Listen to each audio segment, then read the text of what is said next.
So the name of my presentation, which is more like it's going to be a presentation slash workshop slash discussion, because I like to discuss some things. But effective use of textbook ancillaries, or something to that effect. So we'll see where we go with that, because the more I get into it, the more I look at it, the more I question, what I do and what others do and that sort of thing. So let's see here.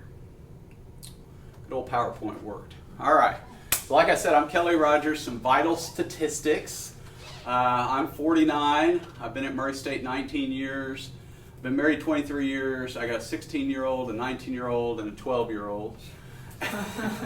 And my favorite pastime are long walks on the beach. So that's a little joke. I told my wife that. So where do you go for that? I don't know where you go for that. But it seems like some famous interviews involve long walks on the beach, yeah. That sort of thing. So that's a little bit about me. The reason why I throw this up here, I'm in the human service field. So the soft sciences, whatever they call us. It's not math, it's not anatomy and the sorts of things that you do. Ours is people. So I throw that up there because all this kind of informs me about how I do my job, and it's kind of like a way that I bounce things off my family and different stuff like that. So we're going to do an exercise, because teaching recreation is a touchy-feely kind of profession. Tree huggers, team building, that sort of thing. But it's going to illustrate a point that I've got here in just a second.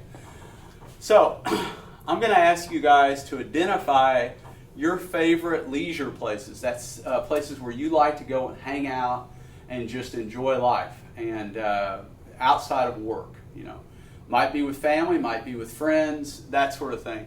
And I want you to, if you can think back to when you were a child or a teenager. For some of us, 49-year-old guy here, that's been a while ago, but I can still kind of remember it.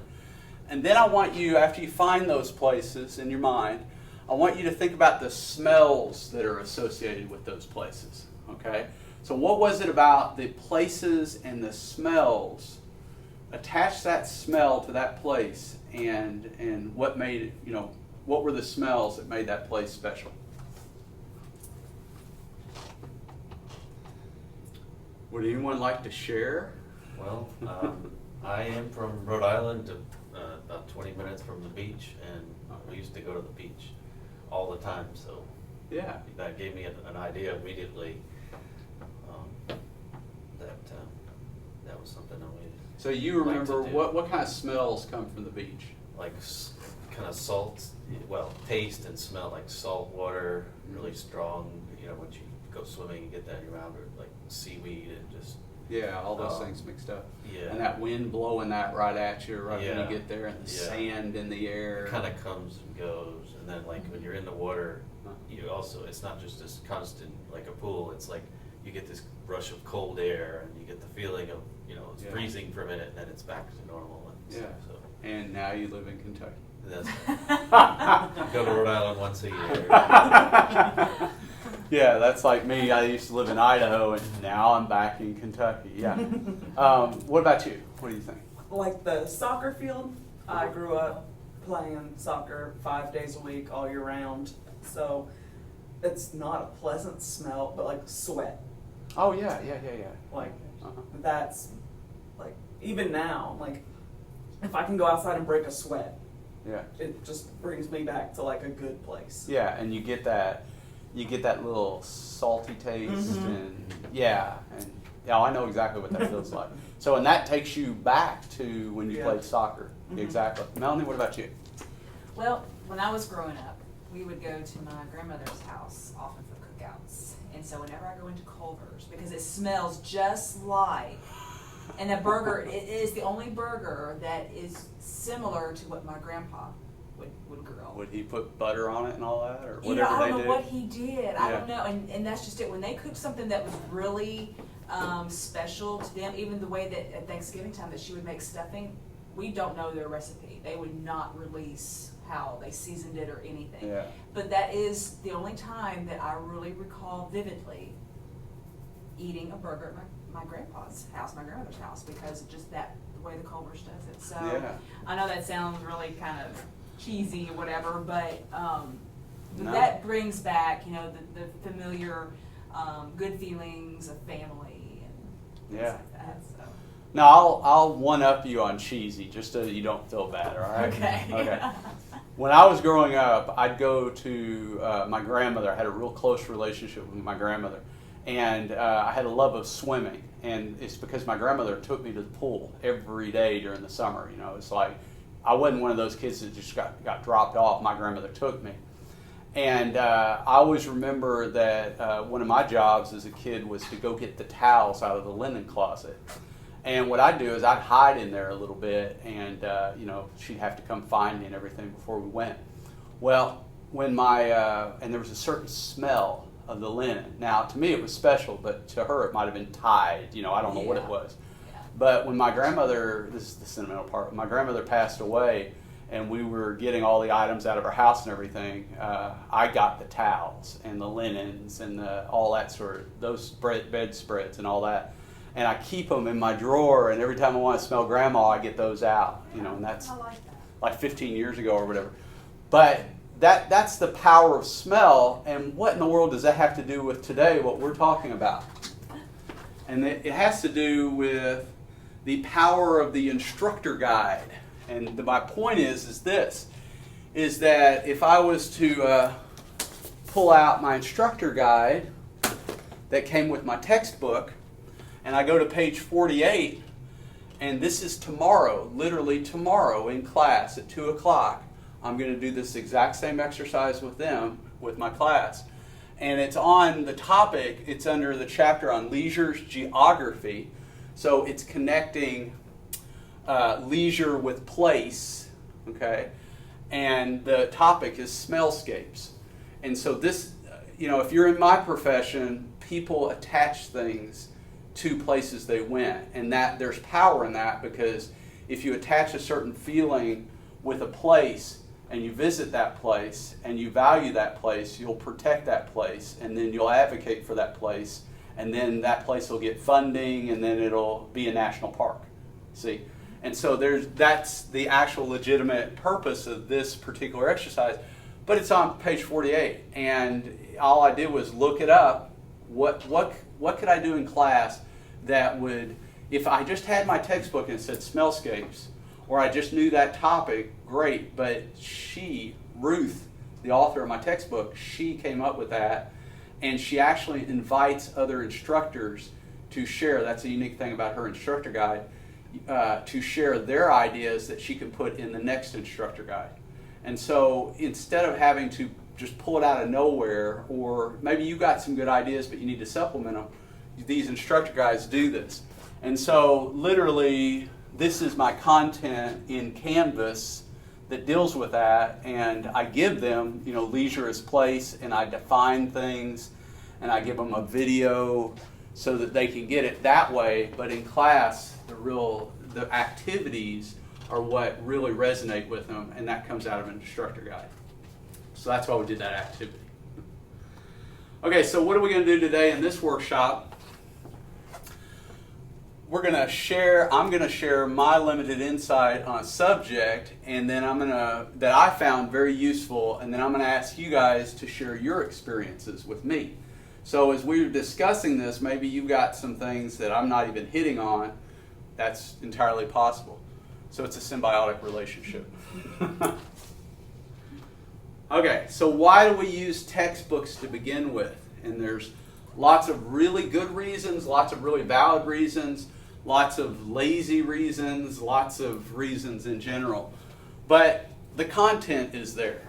So people ask me this all the time. They go, "Oh, you're a professor?" And I go, "Yes." And they go, "So did you go through teacher education?" And I go, "No." Because I'm supposedly a content expert, right?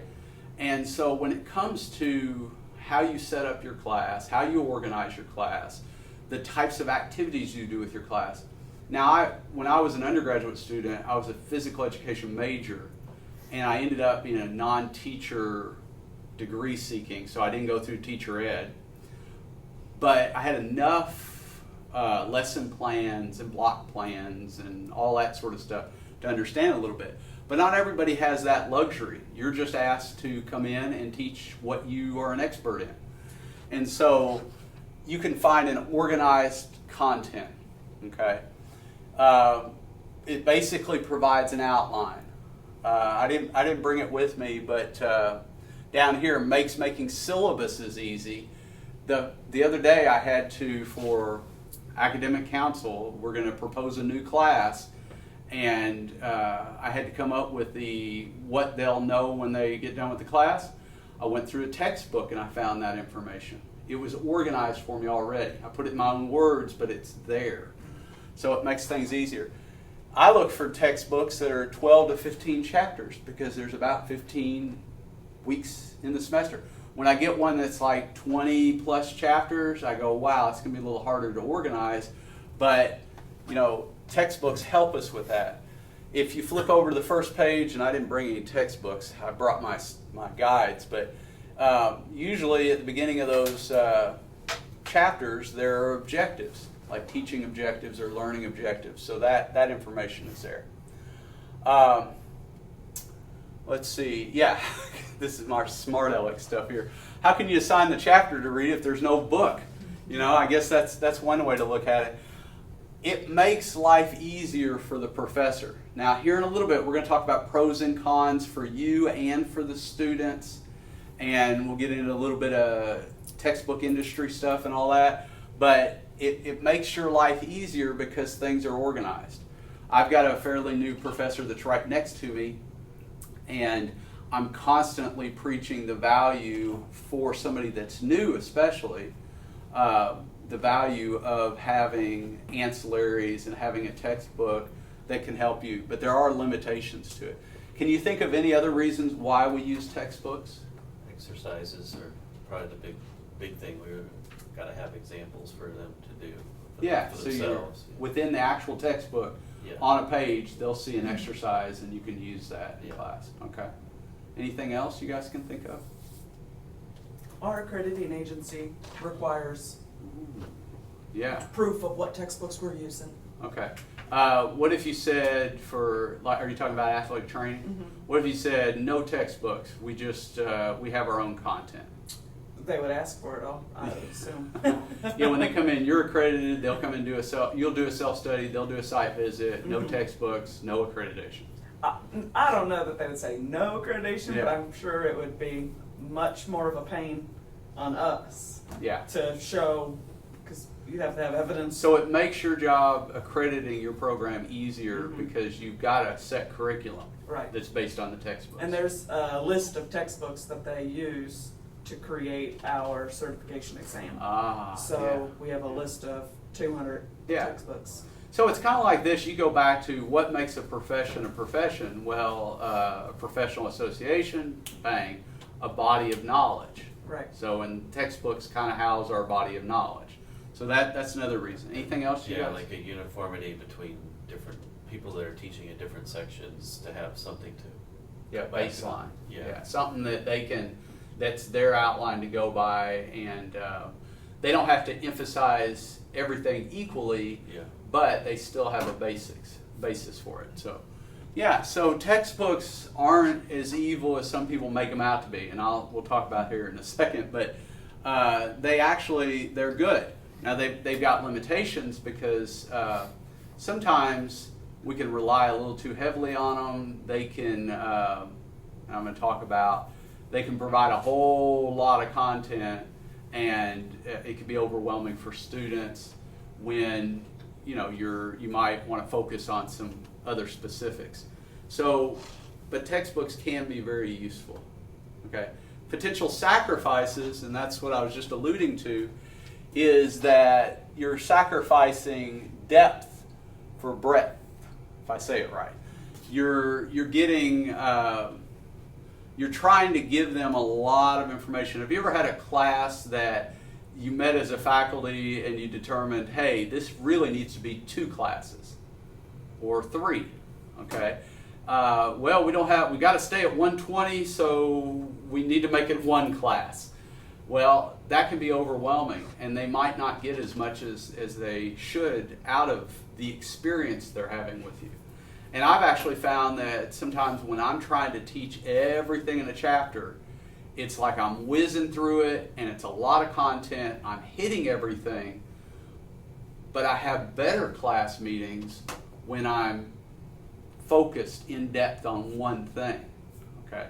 Well, textbooks can kind of be the same way. They can provide too much information, and of course, what are you going to leave out? That's the magic question. The other thing is that your interpretation, you're sacrificing maybe your interpretation of something for their interpretation. Now, math's pretty straightforward. There's not a lot of, that I know of, I'm not a mathematician, but a lot of interpretation. It's like you do this and it ends up this way. If there's a lot of interpretation, maybe... Depends on the level, yeah. For lower level, it's pretty straightforward, and then a higher level you get, the more and more reasoning comes in. Reasoning, yeah, okay. Well, you see, I never got to that higher level, Yeah. so that's why I don't know that. Cha-ching.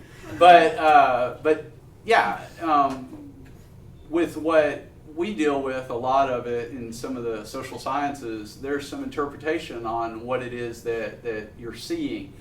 And I think, I always tell my students, I go, textbooks are biased. This information is biased. It's based on the point or perspective of the person that wrote it. And so whenever you rely a lot on a textbook and you take yourself out of it, then you're trading off some interpretation. And this is my favorite, and I haven't read this yet, but I'm intrigued now that I found this, is that there's I guess he's a history professor, Lowen, that wrote a book called Lies My Teacher Told Me, Everything Your American History Textbook Got Wrong. Has anybody ever heard of this book? You've heard of it? Yeah, so I'm going to check that out from the library and take a look at it. But essentially, a lot of times textbooks don't get it right. And so, or I don't know, a lot of times, but sometimes they don't get it right. And God forbid that we're going to take money out of students' pockets because they need to buy the latest iPhone. Whenever I have a student that comes in and I tell them, we're going to go such and such place for class, it's going to cost you $2. Do you have it? Oh, Dr. Kelly, that's what they call me. Dr. Kelly, I don't have any money, I'm broke or whatever, and I always make them do this. And I go, what is that? And they pull out their big iPhone. Mine's only a 5, but we don't want to take money away from them. But when you have these textbooks that have ancillaries, that have CDs in them and have codes in them, those things can get quite expensive. And I know that your all's textbooks are probably expensive to begin with. So when you add some of these features, because somebody's got to pay for it, then it can cost students more. Another sacrifice, time you could be, and this is sarcastic, time you could be spending creating content from scratch rather than doing something else. So if you flip that a little bit, you can see that can actually be positive. It's not really a sacrifice. That, whether it's you're doing research or you're focused on something else, or you just want to go play golf, time that you're spending on creating content could be used in some other way. And but you may like to create the content. You may want to have some more control over that. Any other sacrifices when you rely on textbooks? Any sacrifices are you making? Think of. Or did I hit them all? Thank you. I have to been on the one about the money. I've seen more of an increase this semester, especially on the first days. Students were asking me, do I have to buy the textbook? Mm-hmm. I probably had 15 students asking me in different courses. And I'm thinking, wow, I don't know if this is a new, I don't know. I just found that large increase rather... Well, Melanie, I found a statistic, now I didn't validate it yet, but I found a statistic that said that since 1990, textbooks costs were double the rate of inflation since 1990.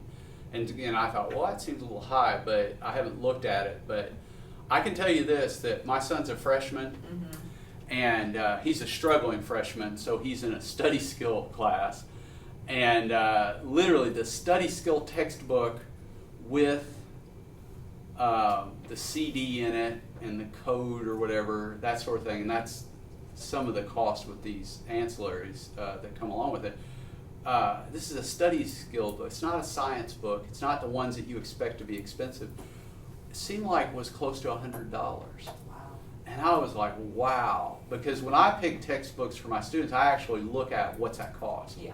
You know, in some cases you don't have any control over it. That's where it is. That's the textbook that the field expects.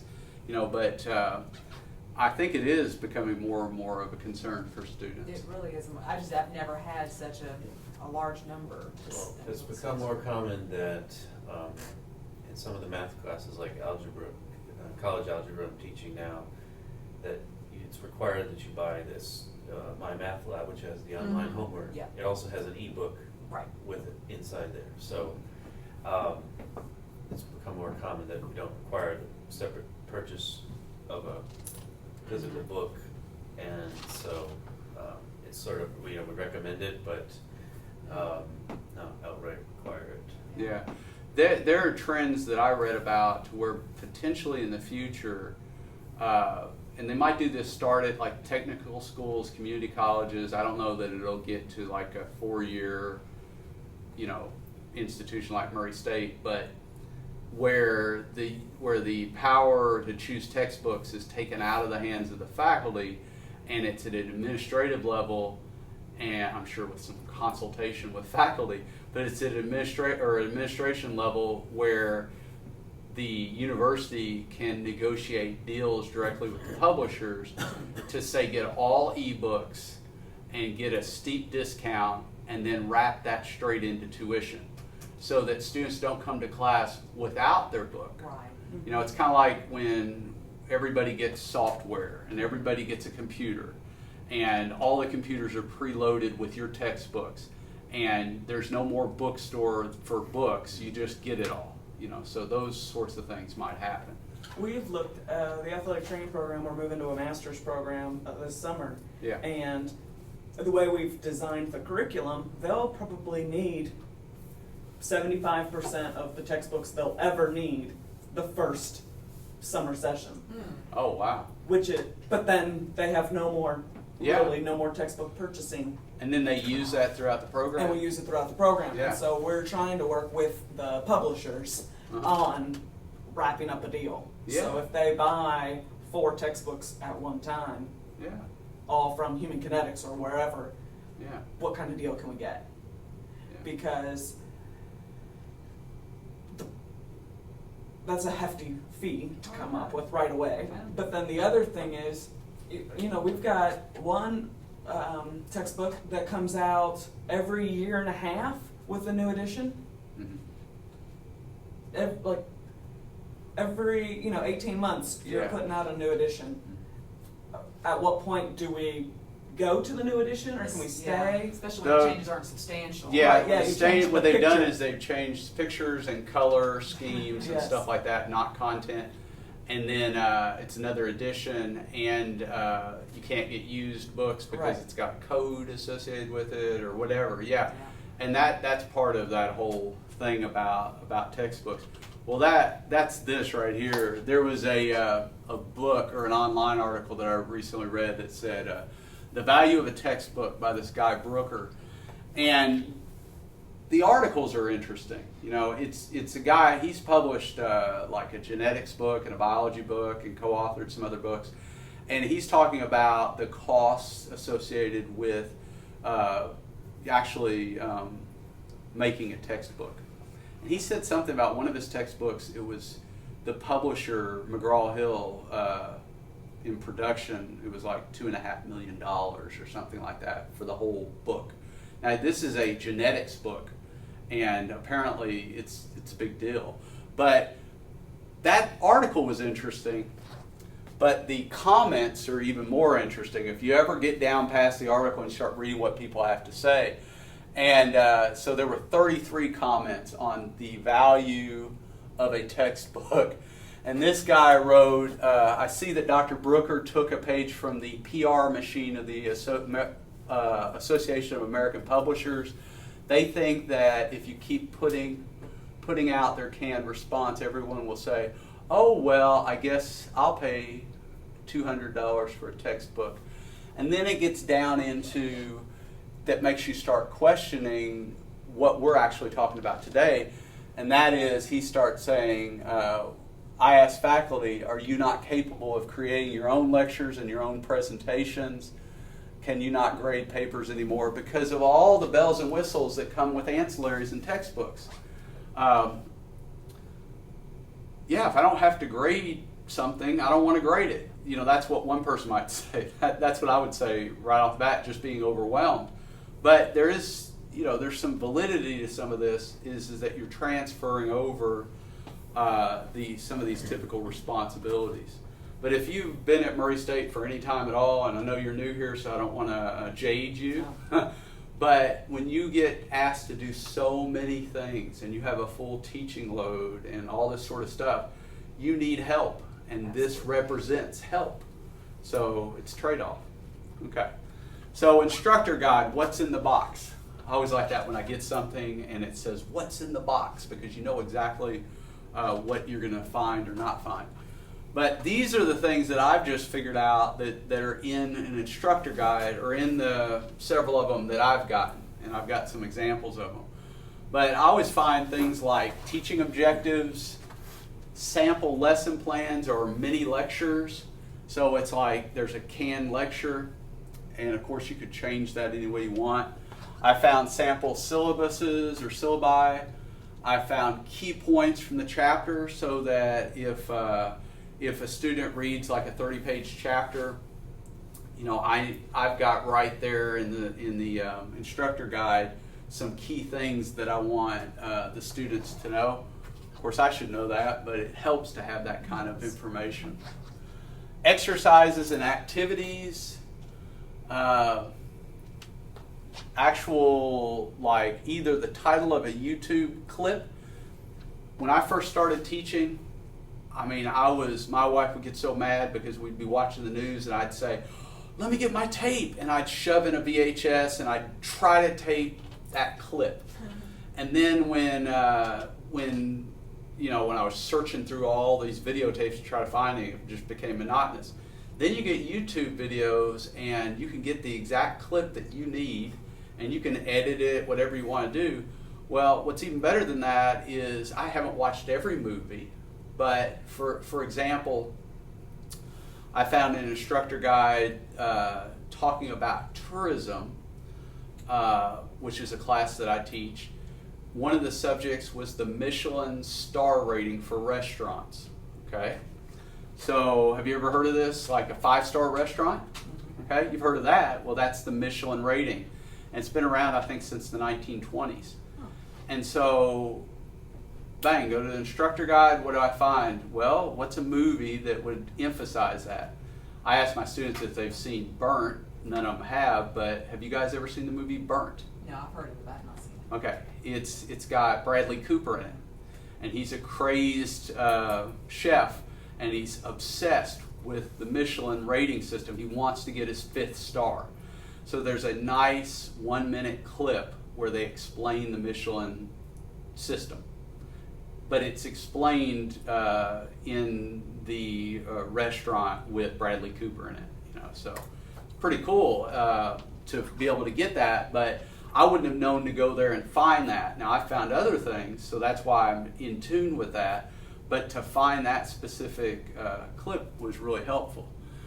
So you can do that. And then also, for one of my, actually I think it's tourism as well, the lady that wrote the textbook is really big into making her own videos, video case studies. So if you've ever gotten a textbook and it has case studies and it's a paragraph or two and then it has some questions, she has the actual video. So when she goes on vacation or she goes to some remote place, she films it, and then she has some questions related to it, like global warming or something. And she went to see the icebergs or not icebergs, the glaciers. And then she has this whole thing about it. That's something that it would take me quite a bit to create, but it's already there. So that sort of thing. Websites, other references, places to go to look for content, homework assignments.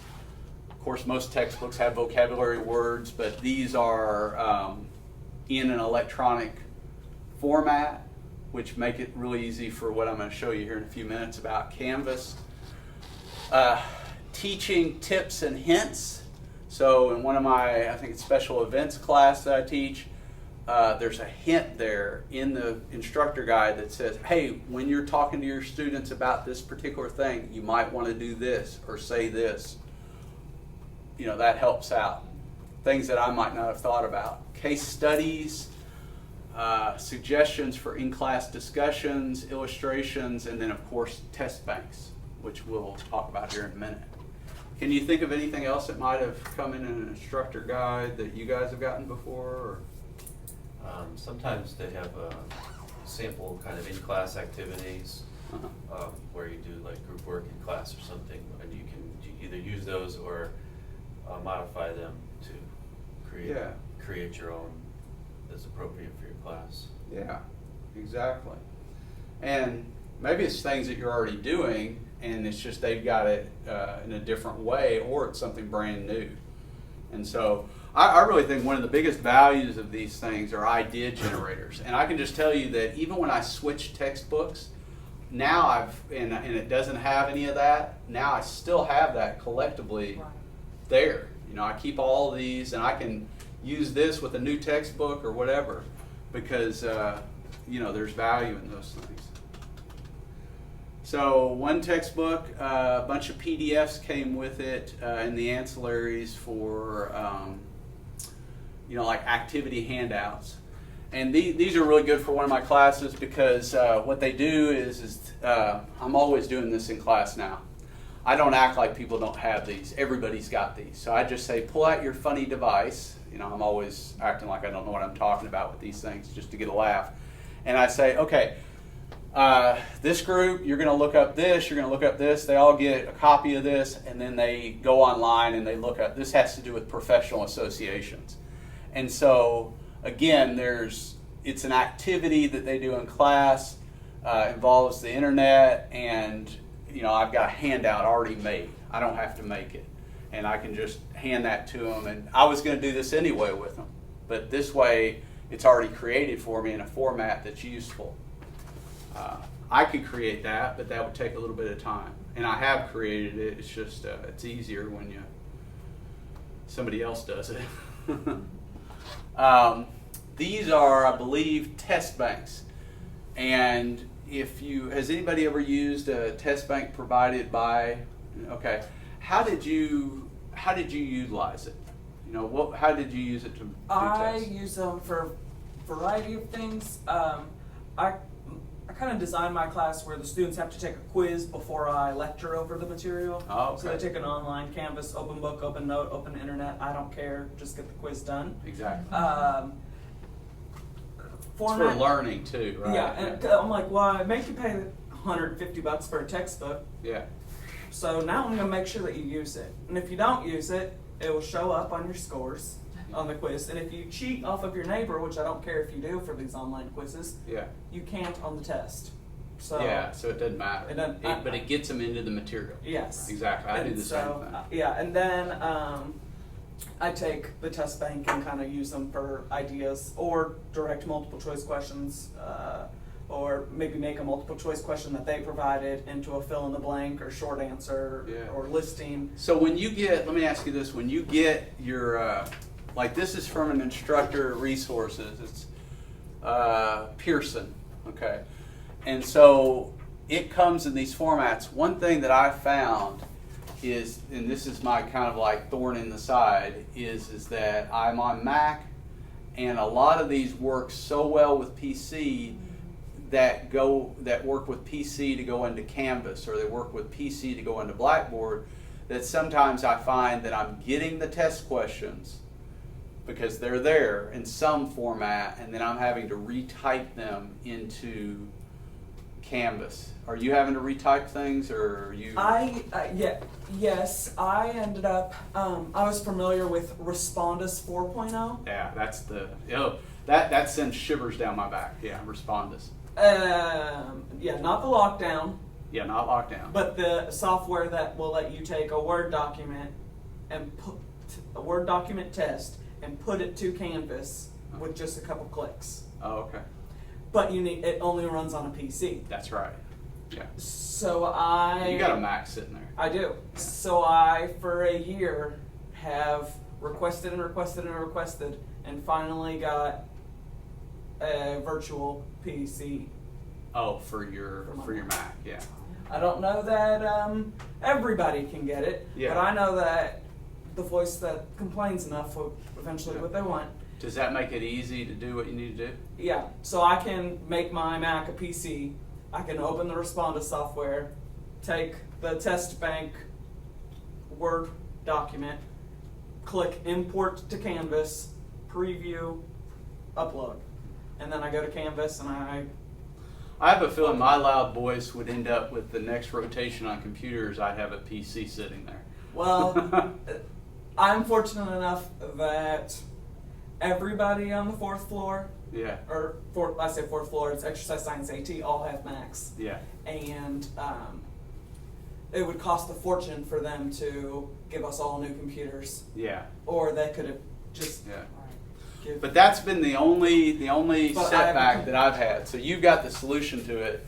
Or get a PC that is faculty only for your department or for your Yeah. programs. Actually, that's what I was told is to use one of the checkout PCs for faculty and do it that way.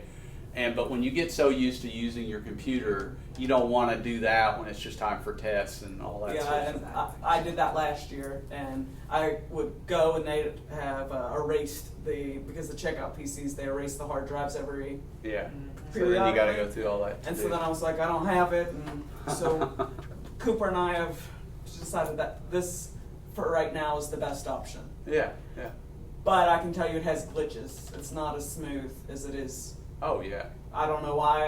I have a work order in, Yeah. but that's been my one pet peeve with it. But still, once I got over that hump and I just accepted I'm going to do things a certain way, and I understood how to actually in Canvas not just create a test, but create a test bank where I can pull and do that sort of thing. It's worked out. But there are so many options out there for creating exams and and then putting those things into Canvas or whatever. One that I use, it makes it real easy to create it and then make it a PDF and print it. And I use that for in-class exams. And so it works out pretty well. But that's just a real benefit. And there are some drawbacks, which we'll talk about as far as sometimes those exam questions aren't really worth the paper they're written on, and then they can cause you a lot of headaches with students that go, wow, that was super confusing. And I've just found that if I get their exam questions and I edit them to take out the confusion, then that can be better. And this is the one that I was just mentioning where, what does it say? My questions folder, and then I can actually create midterms and final exams, and then I can take these and then download them as a PDF and print them, and that sort of thing. One of my favorite things about ancillary materials is creating Canvas content, because I'm just finding, and I've taught maybe 3 different classes online now, I'm really finding the value in Canvas, where back when it was Blackboard and even the beginning of Canvas here, I was one of those holdouts that just go, I'll do it in the class, I don't need to use Canvas. We meet 3 days a week or 2 days a week. I can just do it in class. But what Canvas does for me is it allows me to organize content so that benefits me, and then I know for sure that the students have it. And when I can take things straight out of an online instructor guide and just copy and paste it straight in, then that really helps me out. So like right here, I've got a chapter summary and objectives. Bam, it goes from here to there. And then I've got vocabulary words. It goes from here to there. Now I could say vocabulary words or objectives or whatever are right there in the chapter, but these students are online people, you know, and so if I could say it's in the module, and I just started calling it content, you know, instead of lecture or anything like that, I can throw it over there. The same thing with this is that lady that does the video case studies. I'll put a link of the video straight there in Canvas under assignments, and then I've got her questions that she has for it, and then I've got there's the video right there, and so it all works really nice. And well, you can't really read how long that is, but they're not overly exhaustive videos. So creating content, I think, is a real benefit of this. So the pros and the cons. Obviously, a pro is you get content. You have more time for class and other things because somebody else creates it. Like I keep mentioning, it's an idea generator. So even if you don't like what they have, at least it gets you thinking. So it's kind of like a brainstorm thing. A lot of the times there's media. There's exam questions that are based on the content. Can you think of any other pros to ancillary materials? Come with textbooks. I think you're exactly right. For a younger faculty member, if you got 4 new preps, minimum, that the ancillary materials save Yeah. you. Oh yeah, yeah. We have like regular homework, online homework from each chapter, and it wouldn't be practical to collect homework from each assignment for class 45 students or something like that, but make sure that they're actually doing something. Yeah, yeah. It keeps them engaged at least some level, you know, in what they're doing. Some of the cons, too much content, I mentioned that. They might be missing something. So like if you rely completely on the material, then and you don't go through it thoroughly like you should, then you might be shortchanging your students. Students pay because there's an increased cost to textbook, and that's everything that I found. You know, with students, when I was a student, it was a mystery. Why is this textbook so expensive? And then the more and more I read, you see all the costs that are associated. You know, one guy said, well, especially K through 12 textbooks, if every single teacher that teaches biology gets their free textbook, well, then there could be 15 to 20,000 free textbooks. There's a cost associated with that. And then you get into all of it. It's like you're getting into production now. It's not just you're researching and writing a textbook, but now you're providing all these other materials and that are produced. And so there's costs associated with that. And then there's all these other hidden costs, marketing, all the textbook sales reps, all this sort of stuff. It just keeps adding and adding and adding. This just adds another layer onto that, the more sophisticated it gets. It might get offset by e-books and not printed books, but one person said that they'll just figure out a way for it to be more expensive anyway. So, and then there's a limit on purchasing of used books. Even my son, who got that $100 study skills book, and it's got a CD, before he even signed up for class, I said, check other places to get your book. You know, Amazon and all that. You have no allegiance to the bookstore. I mean, I like Don in the textbook area over there. I like him a lot, but I don't necessarily want to give him my money. But when you're tied to these codes and these CDs and all this bells and whistles that come with your textbook, that's basically going to put the used textbook out of business. And then they even said, beware of fake codes on the internet and stuff like that. So I don't know. I told my students, because, you know, I get the textbook and it's got a code and it's like, do not scratch off, or if, you know, blah, Yeah, blah, blah. yeah. And so I told all the students, I said, I just got the book like a couple weeks ago. Please don't murder me. I'm reading the book with you. Oh yeah, sure. But make sure you get the code. You know, and a couple of them were like, well, I got to use the book. And I said, is the code still in there? They're like, yeah. I'm like, well, then you're good. One student, you know, I'm like, all right, everybody use the code today. One student, of course, does it out of 25. And she lets me know, she goes, I don't know what's going on. It says instructor resources unable to access. The code was for instructors only. Oh. But but it doesn't say that anywhere on the front page of the book, you know, it's like, and I'm like, and why? But then you have to call the rep and be verified as an instructor, you know, and so. Oh, that was for you. The code, Yeah. that's in the front page of the book. Of is your book? No, of the students' books. Oh. All books have this code in it. And the code is to get instructor resources. Well, they might have bought a used textbook that was, no, it was a new textbook. It's brand new. Oh, okay. But and so the student, you know, called the customer service rep, and she said, well, that's only for faculty to be able to get resources. And she was like, so is there student ancillaries? And she goes, oh no. So there I am using a book that I purposely had bought because it says ancillary materials available with code. Only for faculty. Yeah, only for faculty. Yeah. So, you know, I was thinking that it had like a website to go to it because I'm teaching the class hybrid. So Yeah. for 2 days a week, they're not meeting with me. 1 day a week, they are. Yeah. So I was hoping that they would have. That's your live and learn moment. Yeah. You're gonna have tons of those. I know. So there I am, like telling all these students that they had to go buy Yeah. the higher.